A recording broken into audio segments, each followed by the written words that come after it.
RotoGrinders Today. I'm Jordan Cooper, a.k.a. BlenderHD, BlenderHD. You're going to follow me on Twitter. And it's Friday, December 20th. We'll be taking a look at the NFL Week 16 slate for GPPs on DraftKings. So hit that thumbs up button on your way in the door. Give me those thumbs. Hit the like button, hit the subscribe button, hit the notification bell to always know when we go live. Join with me once again this week from all the way from Saskatchewan. The cold, frigid temperatures up there. It's TJ Zwarich, and we're going to be, you see on the screen, we got the tiers. We got 22 teams to rank. Are you ready to go? Ready as I can be. Feeling a little under the weather this morning, but we're going to battle through it and talk some NFL. Ready as we can be this morning. You better get the hot tea and the cough syrup or whatever. You got 700 shows coming up this weekend. Yeah, I know. I got to be ready to go. It wasn't well timed out on my part where not only am I'm coming down with a little something, nothing too serious, but just feel like I'm a little bit under the weather. But last night I realized that I have a medication I'm supposed to take every day, and I realized I was out of it. And so need to go pick some up this afternoon, and feeling a little wonky without it this morning. Okay, well, let's start at the top. Remember, this is a tier ranking, A, B, C, D, and F. We're ranking team stacks. So it's stacks only, quarterback, multiple pass catchers or running backs or whatever, multiple people from the same team, the same game. And this is ownership adjusted and salary adjusted. So the salary matters, the ownership matters. If the ownership we feel is a bit too high, maybe they get bumped down a bit. We think the ownership is a bit too low, maybe they get bumped up. So this is, GPP game theory. And we got the first game on the slate. We don't got that many high totals on this slate. So, there may not be that many, shootout conditions to really target, but maybe we got some ceiling outcomes here. We got the first one. We got the Browns at the Bengals. The Browns with a 19-point implied total. Bengals with a 27.5 implied total.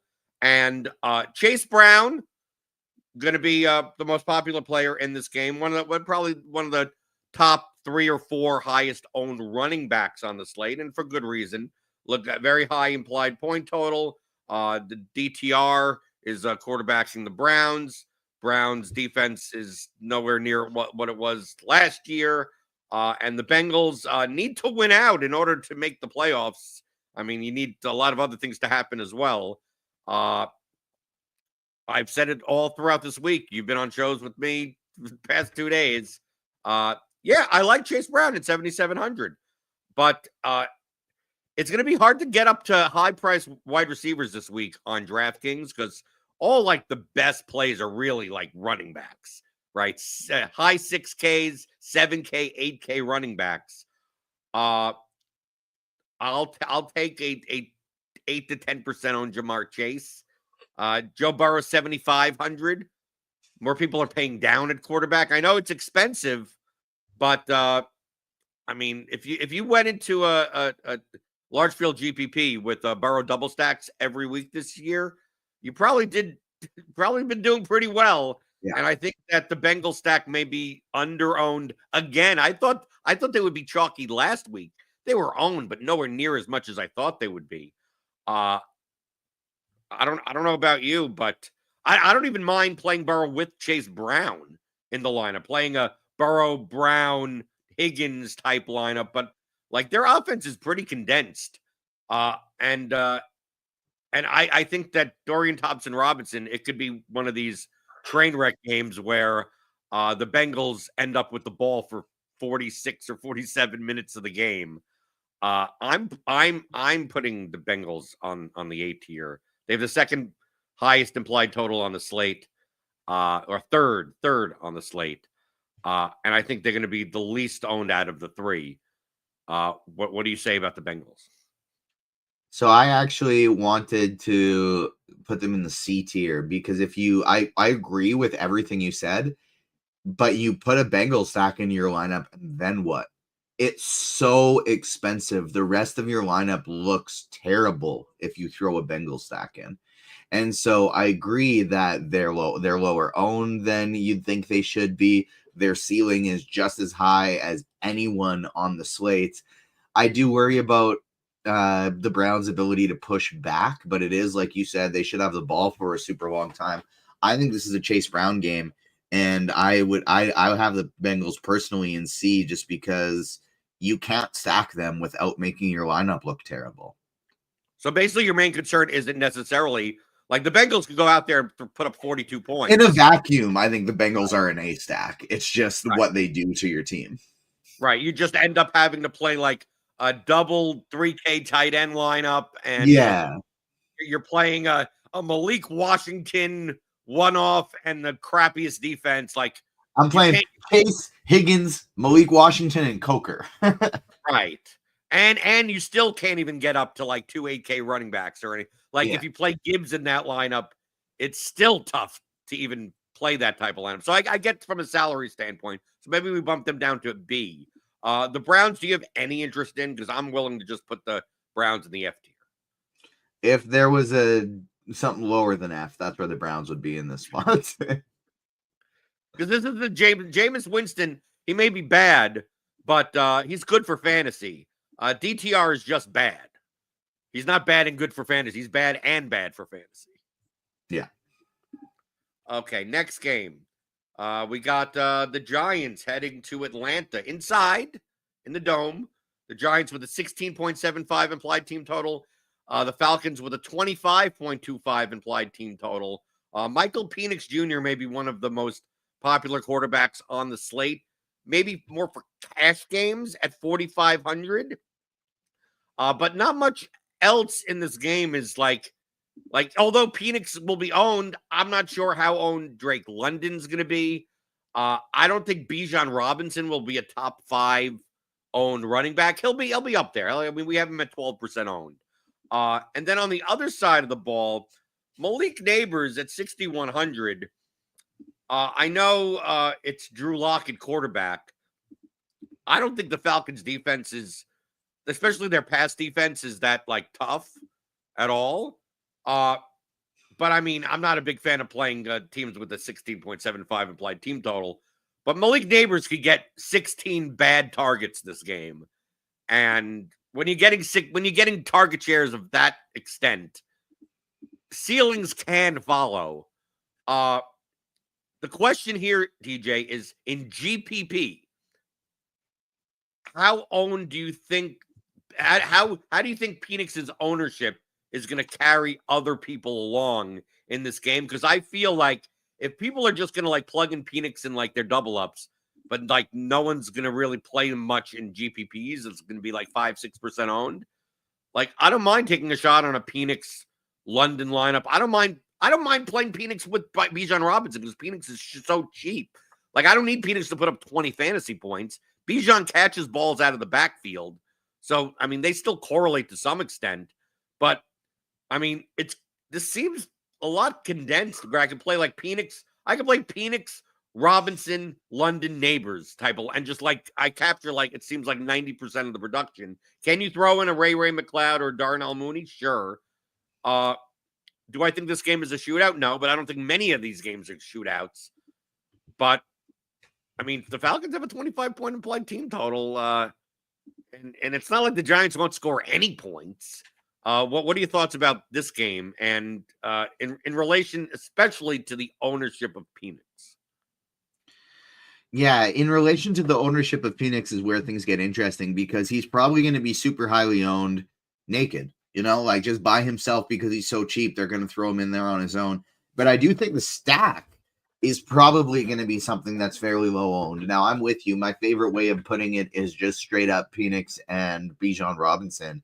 But with so many good expensive running backs on this slate, I don't think it's unreasonable to go Penix, London or Mooney, and maybe not London because he's cheap for himself, but in context of a slate, not super cheap. You go Penix, Mooney, Ray McLeod, and then you play whoever the heck you want in the rest of your lineup. If Penix happens to throw 2 or 3 touchdown passes, you're looking really, really good in that scenario. So I do think the stack is very viable with his receivers. I'd probably put this one up in B. Ownership would worry me about dropping it to a C maybe, but I don't think anybody's playing the receivers on this slate. And realistically, this could be a huge upgrade for them to go from Cousins to Penix. I mean, my favorite play in this game, I think we're both on the same page, is that I don't mind just playing Bijan Robinson as a one-off. Yeah. Because I think at 8,100 in a spot like this, on any other slate, if David Montgomery didn't get hurt, I think Bijan would be as owned as like Gibbs is going to be owned. I think Bijan should probably be more owned than Connor, but Connor's cheaper. I think Bijan should be almost as owned as Chase Brown. And it just so happens that we have other running backs. I mean, it's just like there are a bunch of running backs that are in very good spots. And Bijan's ownership is going to be capped because of that. And then how about TJ on the other side? Malik Neighbors projects well. But that's kind of what all I could say about it. Like, I don't think it's F tier. I mean, can you play a Drew Lock Malik Neighbors lineup with Bijan as the run back? At that point, I'd rather just play Penix in the lineup. But I don't think Neighbors is that bad of a play. Interestingly enough, this whole, like, a Lock and Neighbors type of situation, I find quite interesting. Like, Drew Lock's not a good real-life quarterback. We know that. But he's a pretty good fantasy quarterback. He runs. His last two starts, 59 rushing yards, 57 rushing yards, 49 pass attempts, 32 pass attempts. Now, he's not very good. We know that. But from a fantasy standpoint, I do think he's really interesting. We're not worried about the Falcons defense. I wouldn't have wanted to play Tommy DeVito or Tim Boyle or whoever the heck is there. But Drew Lock is actually is a fantasy asset I have a little bit of interest in. 10 targets, 13 targets for Neighbors in his last two starts with Drew Lock. I like it. I think we a little Lock to Neighbors and Bijan is even a very interesting way to go about this. Okay, so you're okay with D tier for now for the Giants. Yeah.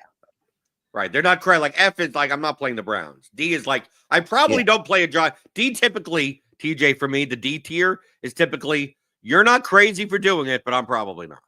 Yeah. And for what it's worth, I actually agree with the Bengals in B too. I tried to build a Bengals lineup. And if you play Coker and Washington and Brenton Strange, as cheap of a defense as you can do the Higgins, Chase, Jamar Chase, and Joe Burrow stack with Jahmyr Gibbs in a lineup and use just like a cheap running back like a Patrick Taylor or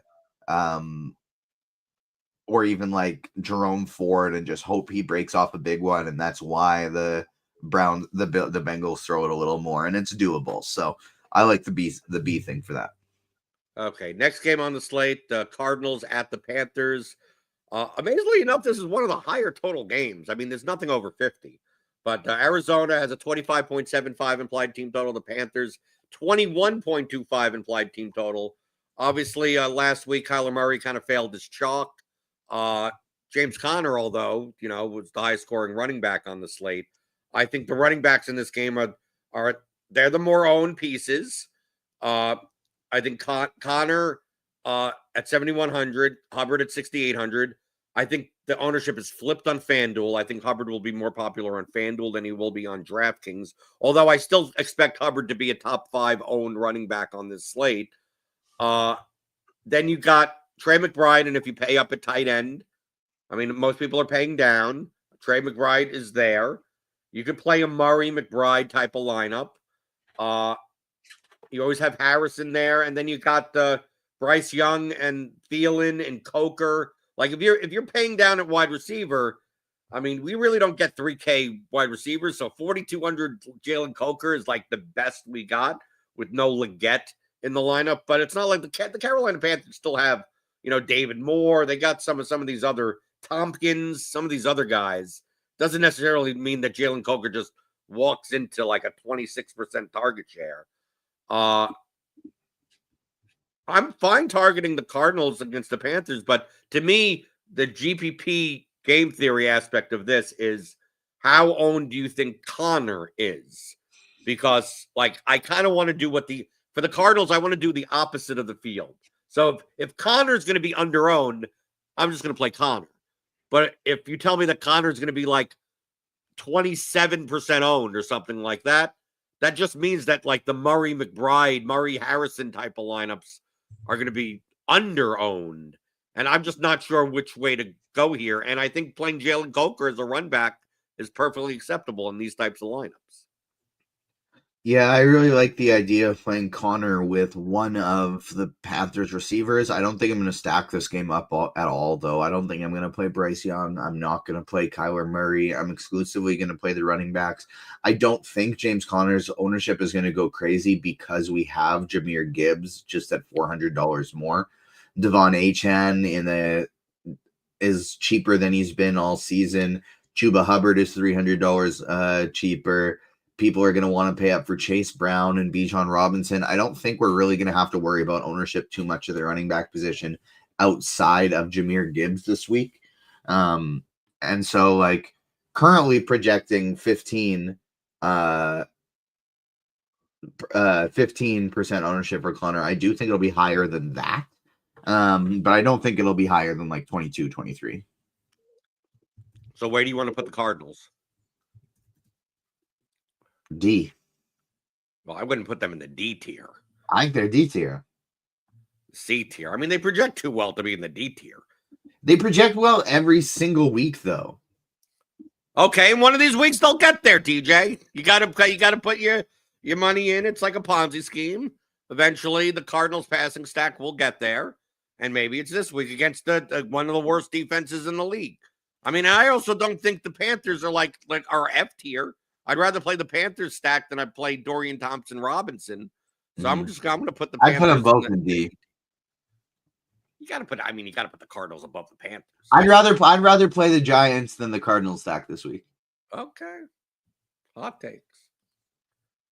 Next game on the slate, probably the chalkiest game on the slate. Not probably. It will be the chalkiest game on the slate. We got the Detroit Lions heading to Chicago to face the Bears. The Lions with a 27.25 implied team total. The Bears with a 20.75 implied team total. And Jahmyr Gibbs probably will be the most owned player on the entire slate at 7,500 with David Montgomery out.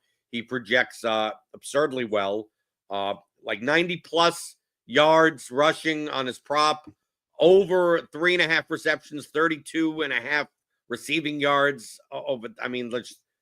Essentially, he's like the Alvin Kamara role for the Lions, and the Lions are way better than the Saints. Then on the other side of the game, like from a value perspective, both DJ Moore and Keenan Allen are going to be owned on both sites. We currently have DJ Moore at 18 projected ownership, Allen at 8. I think that's too. I think both are too low. But the thing is, we're here ranking stacks.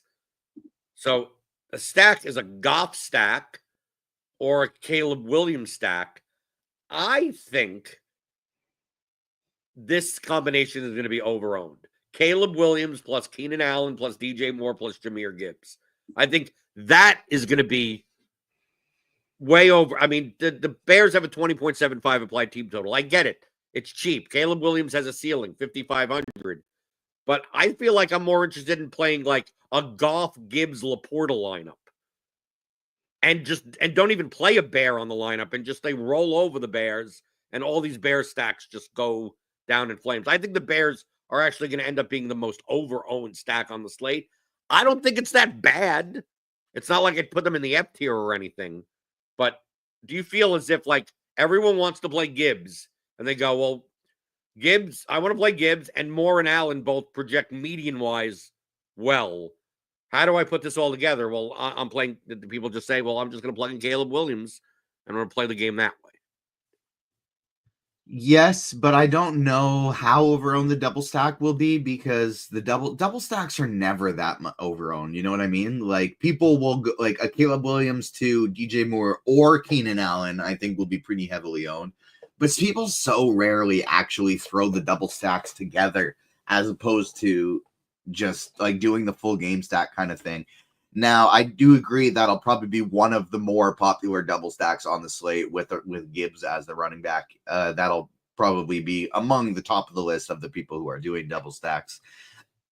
But if I'm playing Goff, I think I would want to do it like Goff, Gibbs, Laporta, Jameson Williams, and Tim Patrick. Like, I think if I'm playing Goff, I want to absolutely overload it. Lions onslaught. We've seen that work on multiple occasions this year. I like if I'm playing Goff, I think I want to be throwing in like Laporta, Jameson Williams, and Tim Patrick. Make it a very cheap stack, and then I can still load up on other guys too. So I would probably put both of these teams in C to B. Well, I put the Lions, I mean, based on our current ownership, I would put the Lions in A. I think that's fine too. I just don't want to play 1.6%, Jameson Williams at 2.8%. Amon Ra at 5%, because all of the ownership is going to Jahmyr Gibbs, and so many people don't stack running backs with quarterbacks. Like, even if you want to play the leverage game, like the even more leverage way is to not play Gibbs in that lineup and just play a Goff triple stack with no Gibbs.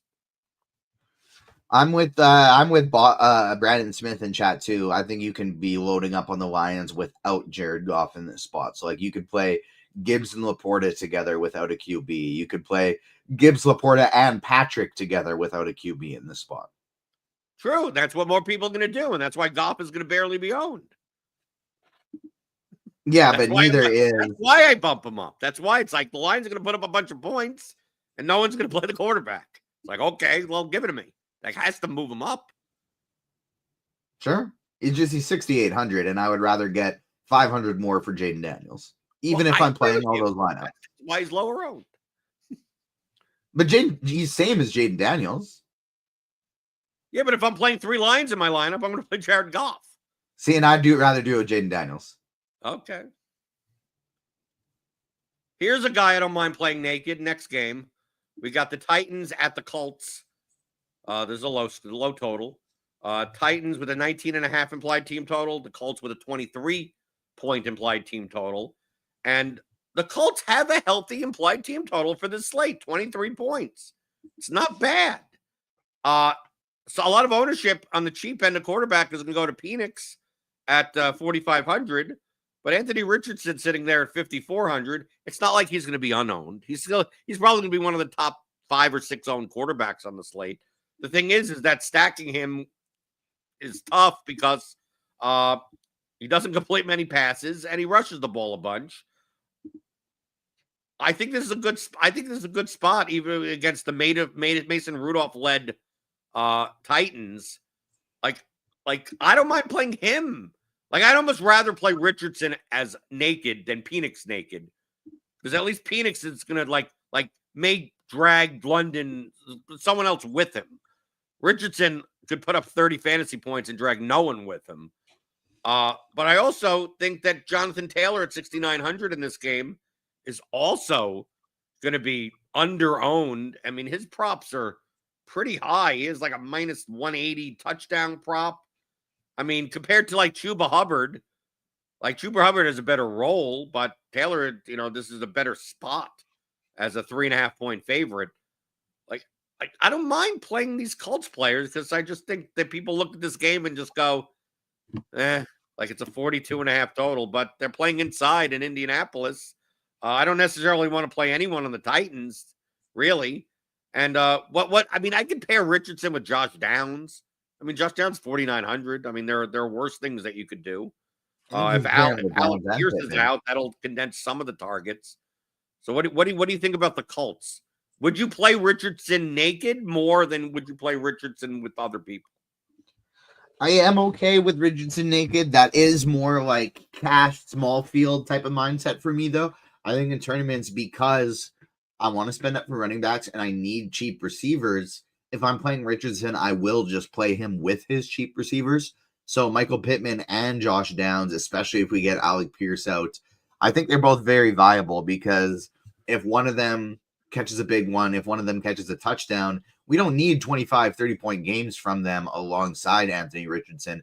We just need him to get one of them in the end zone. and then the other one to get 50, 60, 70 yards to go along with their 9, 10 targets they've been getting. So I'm perfectly fine playing one of Pittman or Downs with him or pairing both of them together with him. So where do you want to put the Colts? Because, I mean, my natural inclination is to put them on the B tier. I'm fine with that. Titans, Mason. I mean, can you play Mason Rudolph plus Calvin Ridley plus Chicken Conquo or something like that? I mean, you can. I don't think you're crazy for doing that, but I'm not. So because I'm saying that, I'm putting them on the D tier because they're at least better than the like it seems like Calvin Ridley in a dome. Can he put up 102? Yes. I don't think anyone in the Browns has that capability with DTR at quarterback in that game against the Bengals. So like the Titans aren't the lowest of the low, but they're down there, right? Yeah, there's someone I'd probably have in an F if it wasn't for the Browns, just because the Browns kind of need to be in their own tier of bad. But Titans, I'm good with D tier because it's one of those, you're not crazy to try a Mason Rudolph, Calvin Ridley, Nick Westbrook-Ikine, and then just load up on all the expensive running backs and hope like hell that Rudolph throws a couple touchdowns. So, yeah, I agree. D. Next game, this could be a sneaky shootout type of game. It could be, or this game could end up going like half of what its total is. I think it's a very wide range of outcomes, and that's the Rams at the Jets. Rams with a 24.75 implied team total. The Jets with a 21.75 implied team total. The guy that I really want to play in this game is Puka Nacua at 8,000, but I don't necessarily want to play Matthew Stafford stacks. The way that the Rams play their offense, I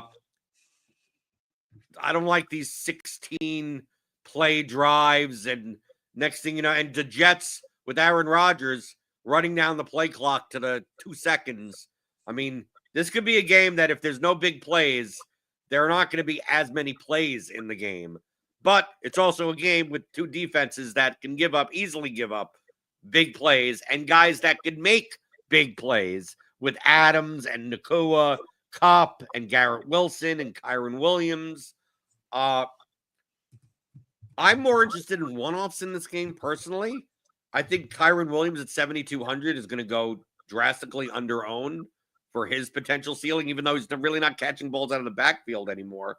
But can Kyron Williams score 3 touchdowns in this game? Yeah. Can Puka Nacua go 103? Yeah. Can Adams or Wilson go 102? Can Cooper Kupp go 100? Can Cooper Kupp catch 2 touchdowns? Yeah.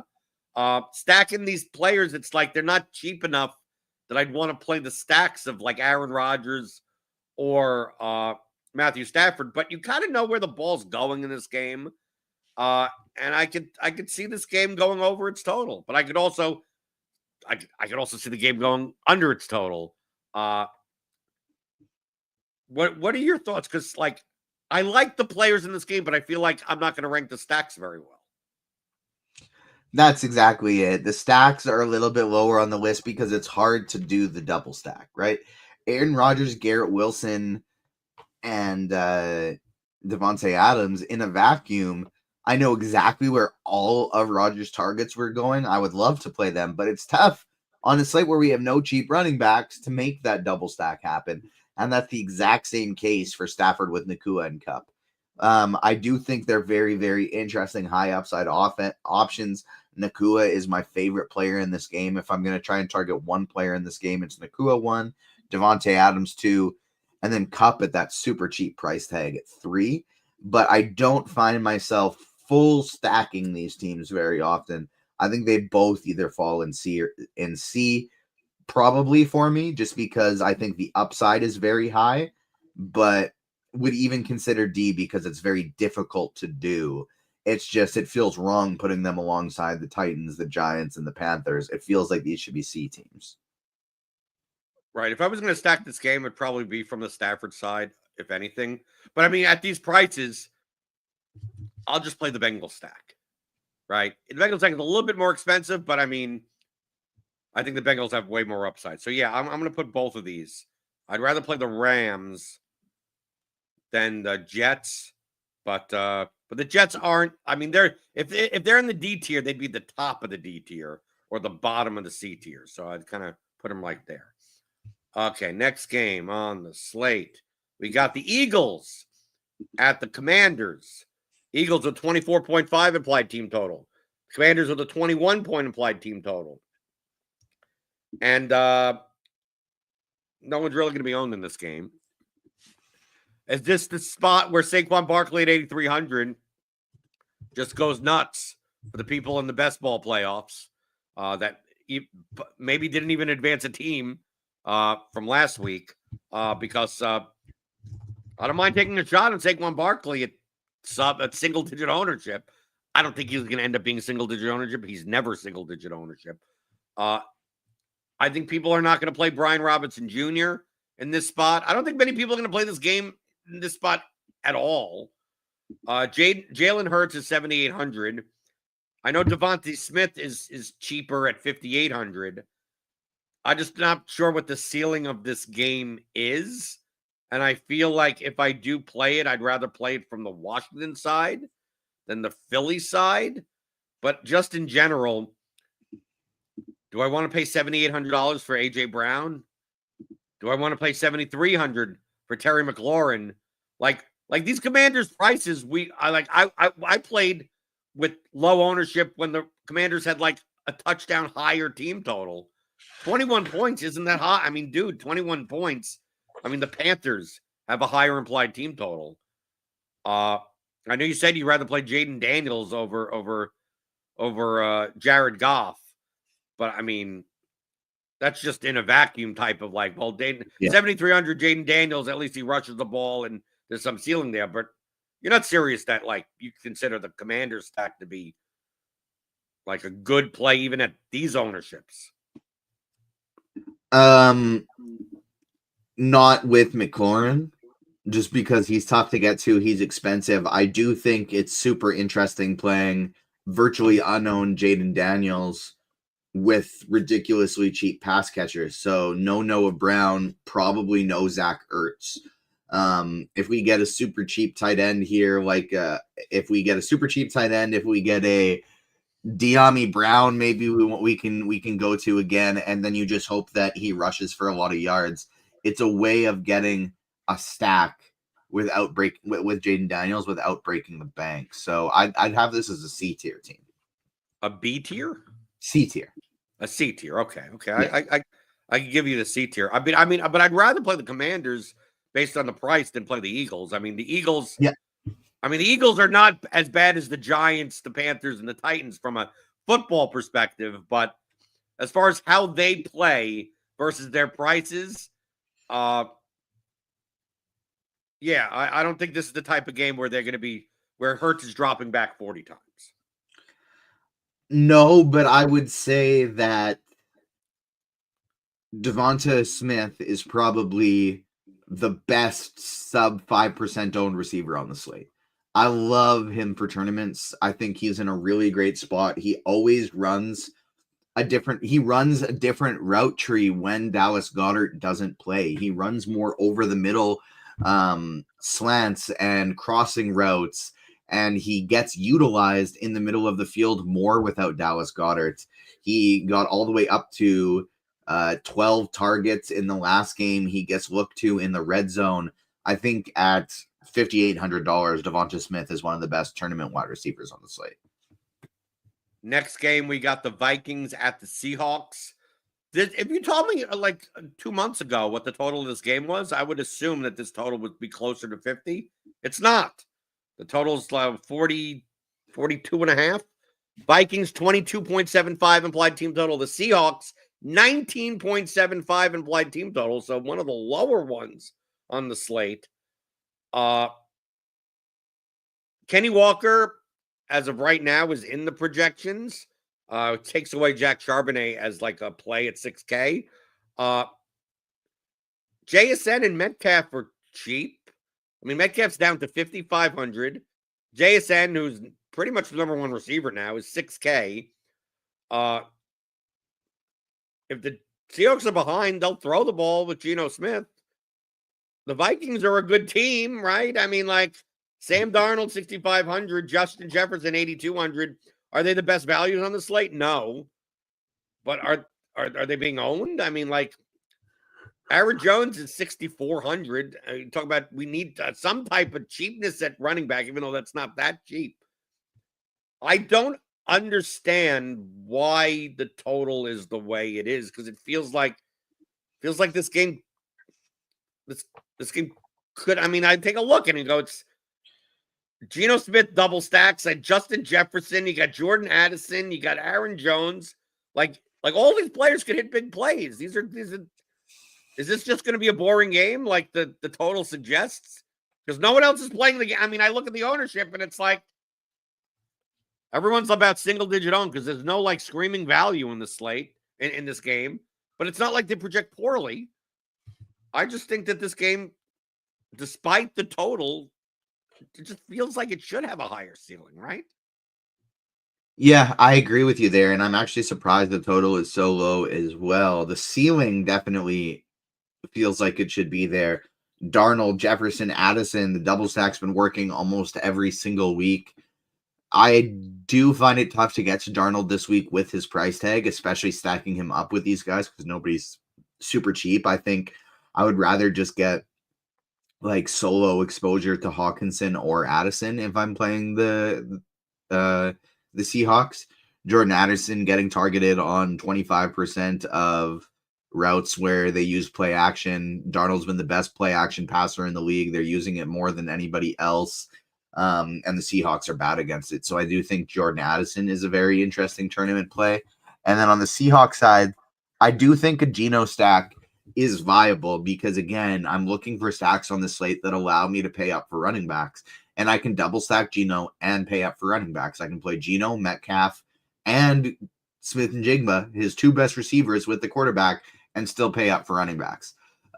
So I do think that stack is very viable. I think the total is low because both these defenses, I mean, the Vikings defense is one of the top in the league.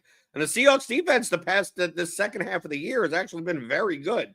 So I think it's more of a people viewing this as more of a defensive game. But I don't know. At this ownership, we know where the ball is going. And if the Seahawks are underdogs, they're much less likely to just like run the ball with Walker and Charbonnet. I'm going to go out of the box. We were playing Geno Smith, or if you Geno Smith was de facto cash game viable every week at like 5,500 to 6,000, and this week it's like no one cares. 5,700, who cares? Right? Geno, Metcalf, JSN is the exact same stack this week as Caleb Williams, DJ Moore, and Keenan Allen, and they're the exact same stacks, but they'll be a quarter of the ownership. So I'm putting the Seahawks on the 8th tier. Ooh. Because of, I mean, I would naturally put them on the B tier as it is. And then I look at the ownership and I go, I got to bump them up to 8th tier because why isn't anyone playing them? The Vikings, on the other hand, I mean, I think they're under, I mean, I don't care about defensive coverages or anything. Justin Jefferson at 8,200 being single digit owned is always going to be like he could break a slate. And more people are going to be playing Gibbs and the Bijans and the Connors and the Chase Browns, that it's going to be very hard. But I'm with you. I'm much more likely to play the Vikings guys as one-offs than as a stack. But I still think this game, I don't know. I just feel like if you told me these two teams, why isn't this a 48.5 total? I think if it was a 48.5 total, the projections would look a little bit better, but they don't look bad. But no one's being owned. So like give me this game. I'll take this game in GPP while everyone plays the Lions and the Bears. Next game. People are going to be interested in one guy in this game. It's the Patriots at the Bills. This is a 46.5 total. Patriots 16.25 implied team total. I believe they're the lowest on the slate. I think they're even lower than the Giants, just a little bit lower than the Giants. The Bills 30.25 implied team total. The Bills are a 2-touchdown favorite. The highest implied team total on the slate with what could be the MVP, the NFL MVP, Josh Allen at 8,700. The question here is, as always with Josh Allen, especially with everyone kind of healthy, right? Cooper's back and Kincaid is back. You got Shakir. You got throws it to Mac Hollins. Then you got James Cook out of the backfield. Ray Davis will mix in. Keon Coleman is back, and Curtis Samuel is there every once in a while. Johnson had 100 receiving Ty yards. Johnson out of the backfield. He's throwing the ball. How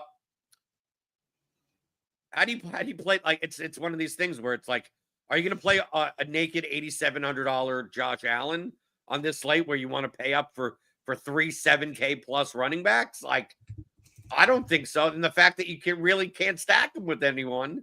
I mean, he's worse than Lamar. Like, we used to say okay, well, Lamar's expensive, but at least maybe we could fit. Maybe we play him with Andrews or something like that. And I look here and I go, what the hell do you do with Josh Allen? Can put up 40 fantasy points in this game, and the other Bills just don't have any.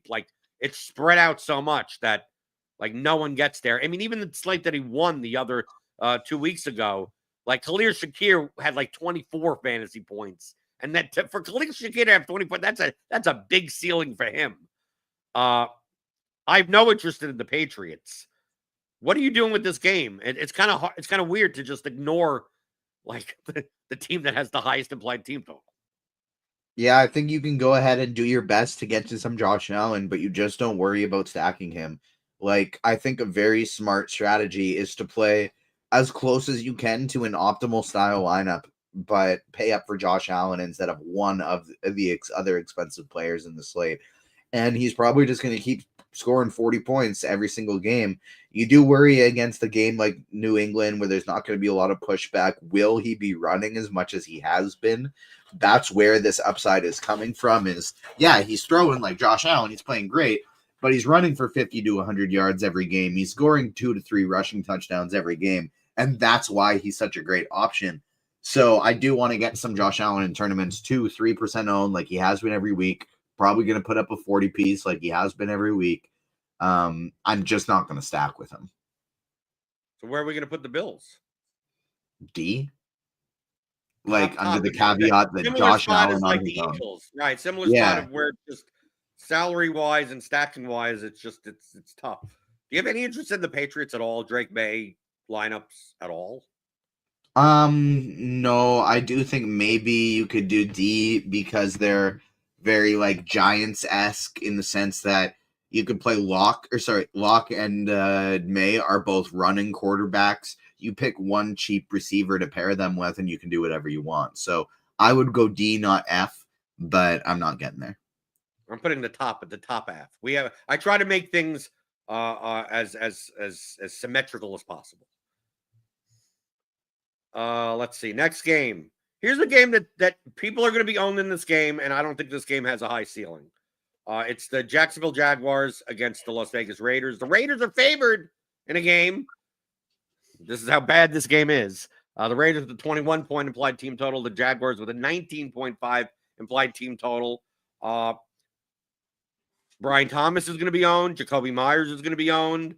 Brock Bowers is sitting there at 6,500. He'll probably be owned. Brenton Strange be the chalk cheap tight end. I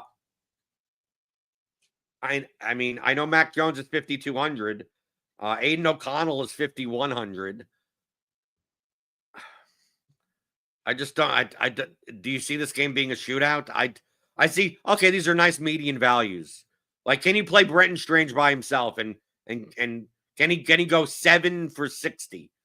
And maybe a touchdown? Yeah, sure. But I mean, do I see this game being 35-28? No. But it's cheap. But let's here's the devil's advocate, to use your thing. These are stacks that you could build where it's a stack and a full game stack where you could double stack and get a run back and then still play 3 big running backs that you could fit in.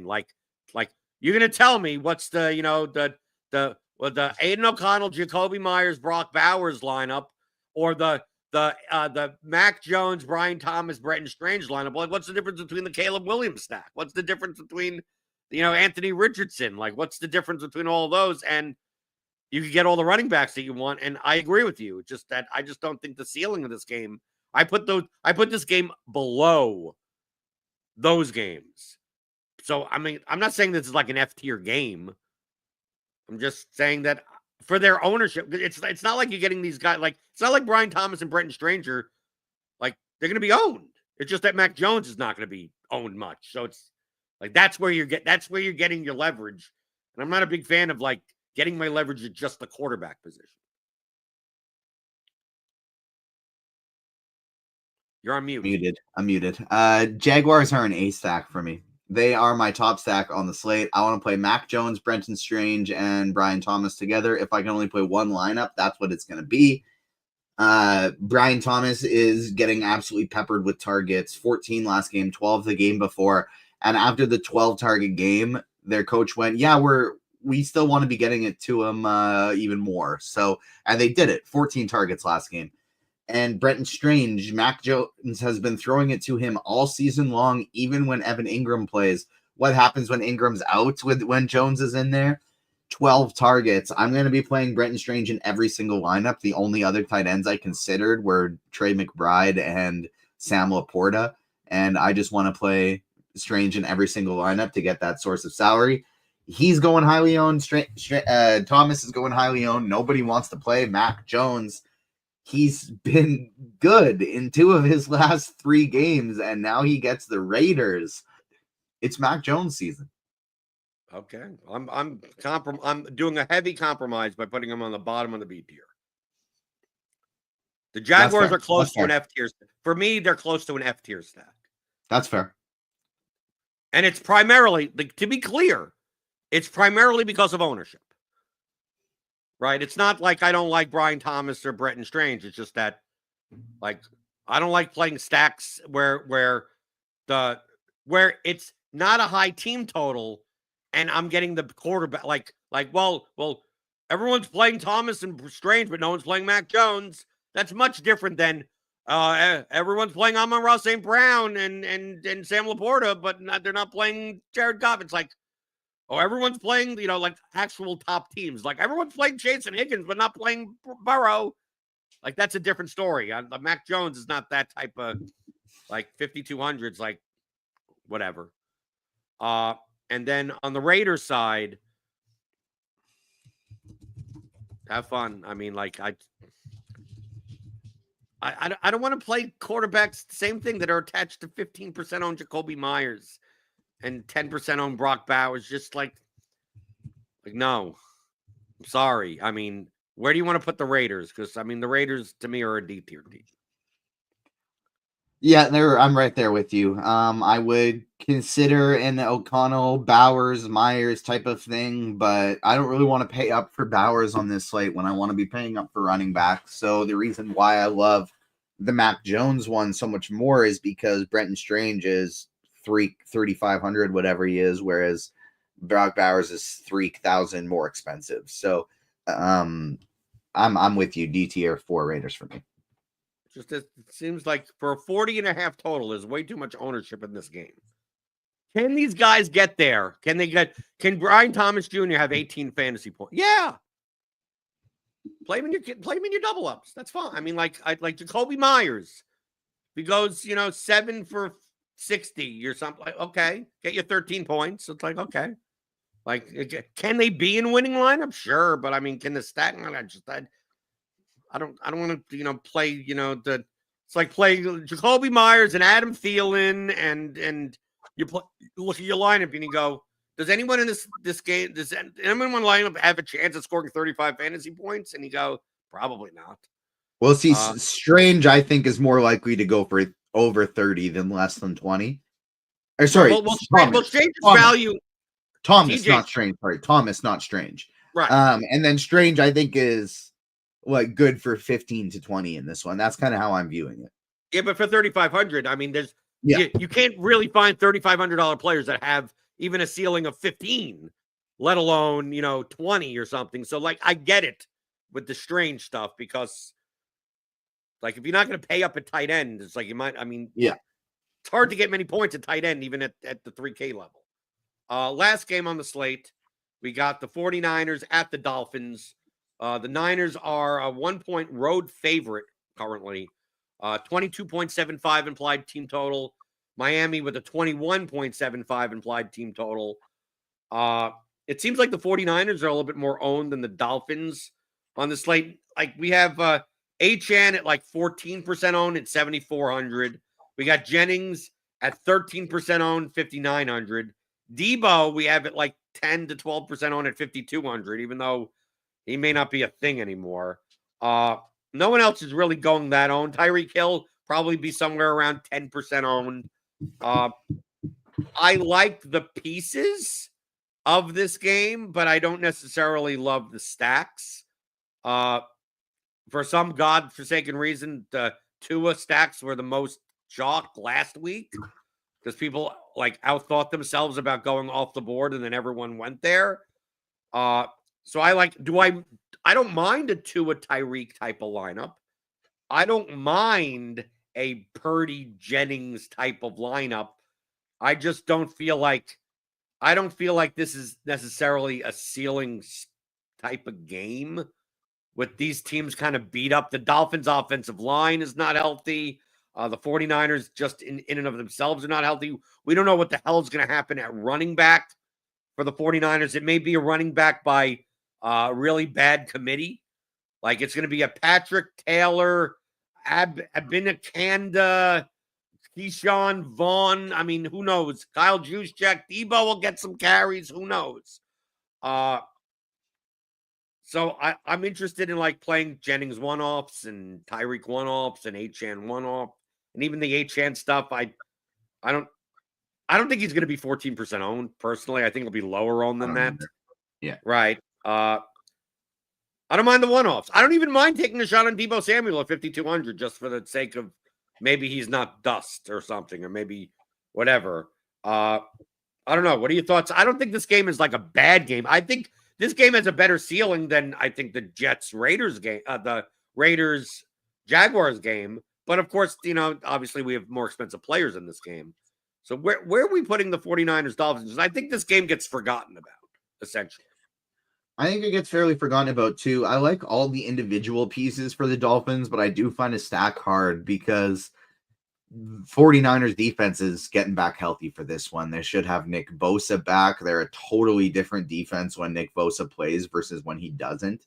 And like you said, that offensive line for Miami dealing with some injuries, I do really, really worry about the Miami's ability to move the ball in this one. Having said that, I think Achane is an interesting one-off. He's probably going to catch 10 passes in this one. Tyreek Hill is super duper cheap, cheaper than we've ever seen him, and he's played a lot better lately. And Malik Washington at 3,700 is arguably the best receiver value on the slate without Jalen Waddle practicing yet this week. So I like all the individual pieces. I just don't know how much I'm going to stack.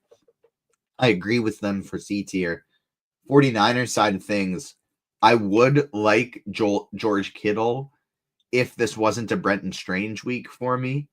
I like Jawan Jennings a lot. He's one of my top receivers on the slate. Patrick Taylor, I think, is viable as a salary saver because when have we ever seen a Kyle Shanahan team go heavily running back by committee? Like ever since he's been in the 49ers, it's always like, all right, we're going to pick one guy. This is who we're giving the ball to. Guerrero didn't practice all week last week and still got like 20 touches or all the running back touches after being questionable. So I do think Patrick Taylor could potentially come in and get 20 plus touches in the spot. And if that happens, I think he's a viable salary saving running back. On the other end of the spectrum, like you mentioned, what could happen? Like, okay, Shanahan typically leans on one running back. It's like, okay. Well, it's also possible that Shanahan doesn't lean on any running back. It's quite possible that he doesn't trust any of these people, and they just throw the ball more. And it's not like they don't trust Purdy. And these receivers, Jennings, Debo, Kittle, I mean, they don't break the bank. I mean, like really, like the 49ers stack is not that expensive, right? You take a look at Caleb Williams and you go, well, you're pairing with 5,700, 5,300. He's 5,500. Well, Purdy's 63. Jennings is 59. Kittle is 6,000. I mean, it's really not that much different. I mean, it's about the same price as the Raiders stack, right? So like, yeah. I'd way rather go 49ers than Raiders. Right. So I don't mind taking, I mean, I don't think this is necessarily the greatest of spots, but I'd much rather play the 49ers than the Dolphins, but I think these are more one-offs for me. And I'm thinking in if I play any lineups with Brock Bowers or George Kittle or Trey McBride, I think I am going to only do that in 2 tight end lineups. Like, I think there is no source of salary savings on this slate anywhere near as good as Brenton Strange, regardless of the position. And so I think I'm just going to play Strange in every lineup and then double up at tight end when I want to play those guys. Okay, so we got our tiers. We got it, and we got it symmetrical. I always aim for it to be symmetrical. So we have a 2 on F, we have 2 on A, we got everything in the middle right here. Because then, I mean, what ends up happening a lot of times is, it's like, oh, well, we're compromising. Next thing you know, we have all the teams in the C tier, and it's like, okay, what was the point of that show? What was the point? They're all in the same tier. So TJ, what stuff you got going on? You got 70 shows the next 3 days or the next week or whatever. Yeah, I just found out about 3-ish minutes ago. I actually will be joining you for the Blitz show. I'll be producing that one behind the scenes, filling in for Steve. So I'll be back right there right after this. You and I are going to record the Blitz show. And then I will be on NFL Tournament Takes tonight with Derek Farnsworth, a.k.a. Notorious. Kirk D's Tournament Takes tonight. Tomorrow is a Saturday, so I'll be on the pre-lock show with Tim for the 2-game slate we have for NFL, followed by the NBA show in the evening. I'll be on NBA Crunch Time, NFL on Sunday, NFL Crunch Time, followed by Sunday Night Pre-Lock. Then I'll be on Monday Night Pre-Lock. Every show until Christmas, I'm pretty sure I'm on. So basically, if you click on the notification bell on YouTube, like, you will know when TJ's on, because as long as there's a video that goes live on YouTube, you have a very good, 95+% chance. It's a minus 4,000 that TJ will be on it in some capacity. So yeah, I'll either be producing it behind the scenes or on camera hosting it. So hit that thumbs up button on your way out the door. Hit the like button, hit the subscribe button, hit the notification bell to know when TJ goes live. Not when we go live, when TJ goes live here on RotoGrinders on YouTube. Remember, programming note, I will not be back until next Friday. Okay? So you won't see me Tuesday, Wednesday, Thursday, Christmas, Monday, nothing. I'm not dead. I didn't get fired. I always have to say, whenever I'm off for like a week or whatever, I always have to say, because I'll get DMs, RotoGrinders, they got rid of more people. Or something, or are you okay? Are you in the hospital? Whatever. It's like, no. That's why I say this. It's like, no, there's no thumbnail, there's no show.